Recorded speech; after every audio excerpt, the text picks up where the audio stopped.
বাচ্চাগুলোকে দেখে মনে হয় এখন যদি ছোট হয়ে যেতে পারতাম তাহলে ওদের মতো এই যে সাঁতার কেটে কেটে পুকুরে গোসল করতাম।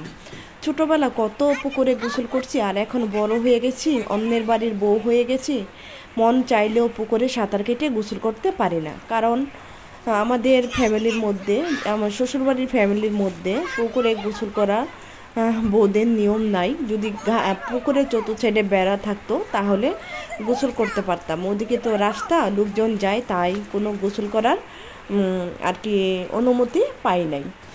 তারপর তো চলে আসলাম বাসায়। বাসায় এসে দেখি ওনারা দুজন ইচ্ছা মতো ঝগড়া করতেছে। কী নিয়ে ঝগড়াটা লাগলো সেই বিষয়টা আমি দাঁড়িয়ে দাঁড়িয়ে দেখতেছি আর ভাবতেছি যে কেন ঝগড়াটা তোমরা দুজন করতেছো। যাই হোক, একজন আরেকজনকে বলতেছে কারো মাথা চুলে কেউ রাখবে না। তা আমি ভাবতেছি চুল তো মাথায় তেমন একটা নাই, যতটুকু তুলে আসে যদি তুলে ফেলে তাহলে কেমন হবে বিষয়টা। আর ওই যে দেখো খয়েরি কালারের ছেলে মেয়ে দুইটা দেখতেছে অসহায়ের মতো যে আমার বাবাটা কিভাবে মারামারি করতেছে। আর সাদাটা হলো অন্য একটা পায়রি পায়রি আর পায়রা লেগে গেছে। অবশেষে কে হার মানলো সেটাই তোমাদের দেখাবো। এই যে একটু পরে দেখবা হার মেনে গেছে অনেকটাই। যাই হোক, মোটা স্বাস্থ্যবান মানুষের একটু শক্তি বেশিই থাকে। মানুষ বলো, পশু বলো, পাখি বলো, সব কিছুরই একটু শক্তি বেশিই থাকে। সেটাই আজকে প্রমাণ হলো। এই যে দেখো সাদাটা হার মেনে উপরে চলে গেল। তারপর তো আমি চলে আসলাম রান্নাঘরে। আজকে তো রান্না করব আম ডাল। তাই ডালটা প্রেশার কুকার আগে বসিয়ে সিটি দিয়ে নিছি। ডালটা গলেও গেছে। একটা আম কেটে দিয়ে দিলাম, বড় একটা আম কেটে।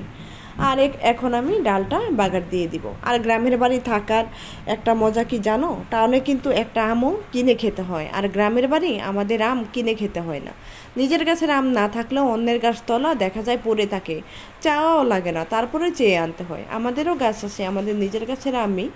তারপরে এই যে ধরো কাঁচামরিচের ব্যাপার, তারপরে গ্রামে থাকলে নিজের গাছের একটা কাঁচামরিচ দিয়ে রান্না হয়ে যায়। এই যে ডালে আজকে আমার যেমন কাঁচামরিচ ছিল না, পাশের বাড়ির জার থেকে 2টা কাঁচামরিচ এনে ডালে দিলাম আর মাছে দিলাম। তো এদিকে দেখো ডালটা রসুন পেঁয়াজ কাঁচামরিচ দিয়ে বাগার দিয়ে দিলাম, ডালটা কিন্তু হয়ে গেল। এখন কিন্তু আমি একটু বেগুন ভেজে নিব ভাজির জন্য। আর এতদিন তো অসুস্থ, প্রতিদিন তোমাদের অসুস্থ অসুস্থ বলতে বলতে ফেদা হয়ে গেছে। আর বলবো না, আল্লাহ যতদিন অসুস্থ শরীরে রাখছে আল্লাহ খুশি মতো রেখে দেবে। আর বলবো না আমি অসুস্থ, আমি অসুস্থ।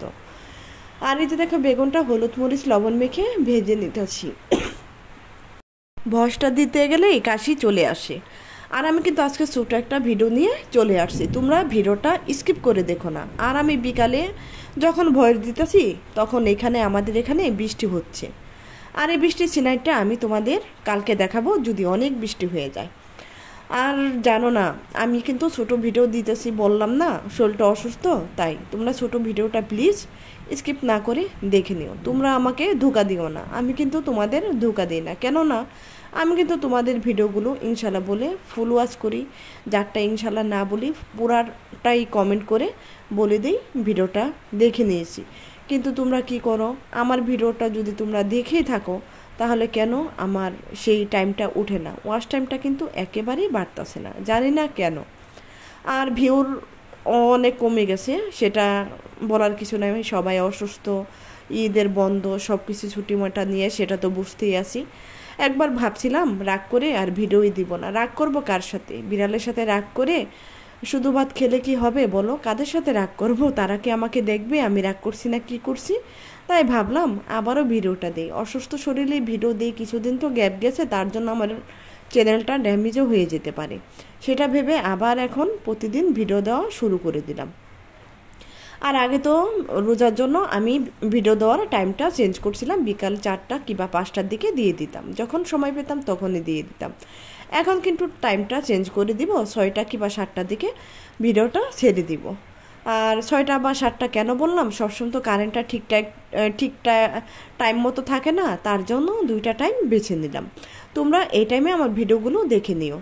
আর আমি কিন্তু সবার ভিডিওগুলো দেখে নিলাম। আর হাতে মেখে এই যে বেলে মাছটা কিন্তু রান্না করে নিলাম। আর বেলে মাছটা কিন্তু ভীষণই মজা হয়েছিল, কি আর বলবো। এই মাছটা কিন্তু এখন প্রায় পাওয়াই যায় না, একটা মজার মাছ, খুবই মুখে রুচকর একটা মাছ।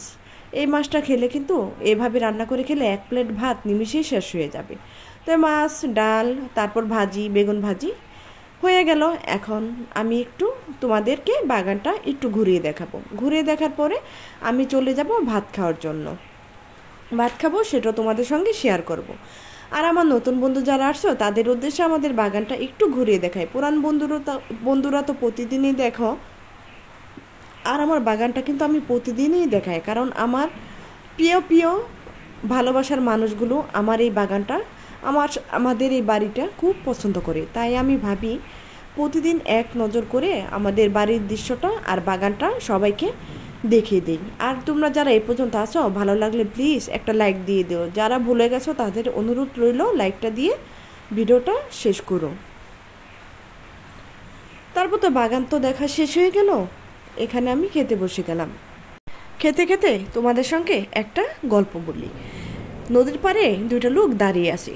দাঁড়িয়ে থেকে নদীর পানির মধ্যে দেখে কি একটা কম্বলের মতো বড় বড় লোমালা। তো একটা লোক আগিয়ে গিয়ে বলে কি কম্বলটা তুলে নিয়ে আসি। গিয়ে দেখে কি বিশাল বড় একটা ভাল্লুক। সেটা তো সে জানে না। এখন সে নদীর পানিতে নামছে তারে তুলতে, এখন কম্বলটা তাকে জড়াই ধরছে। এখন তাকে তো আর ছাড়তেছে না, এখন সে ডুবে যাচ্ছে। সে তো বাঁচার জন্য কম্বলটা তাকে জড়িয়ে ধরছে ভাল্লুকটা। এখন ভাল্লুকে তো কিছুতেই ছাড়তেছে না। তাই উপরের লোকটা বলে কি তুই কম্বলটা ছেড়ে চলে আস। তো কম্বলটা তো আর ছাড়াতে পারতেছে না শরীর থেকে। এখন বলে ভাই আমি তো কম্বল ছাড়তে চাইতেছি, কিন্তু কম্বলে তো আমাকে ছাড়ে না। তেমন হয়েছে আমার দশা। আমার অসুখকে আমি ছাড়তে চাইতেছি, কিন্তু অসুখে আমাকে ছাড়তেছে না। আর সেই কম্বলের গল্পটা এই জন্য তোমাদের বললাম। আসলে ওইটা ছিল একটা বন পশু, আর পশুতে বাঁচার জন্য লোকটাকে তো জড়াই দিচ্ছে। এখন তো আর লোকটাকে ছাড়ে না। লোকটা এখন বিপদে পড়ে গেছে, নিজে সেদে গিয়ে এখন সেও বিপদে পড়ে গেছে। এখন নিয়ে আর ভাল্লুকে তাকে ছাড়ে, তারপর কোনো রকম ছেড়ে উঠে দিচ্ছে দৌড়, যে বাবারে বাবা এটা তো কম্বল না, এটা বিশাল বড় একটা ভাল্লুক। কেমন লাগলো তোমাদের কাছে গল্পটা তোমরা কিন্তু জানাবে। আর ভিডিওটা আর বেশি বড় করব না, অনেক কষ্ট করে এই যে দেখো ভাতগুলো আম ডাল দিয়ে ভাতটা খেয়ে নিলাম। তো আজকের মতো এখানে শেষ করবো। সবাই ভালো থাকবা, সুস্থ থাকবা, আল্লাহ হাফেজ, আসসালামু আলাইকুম।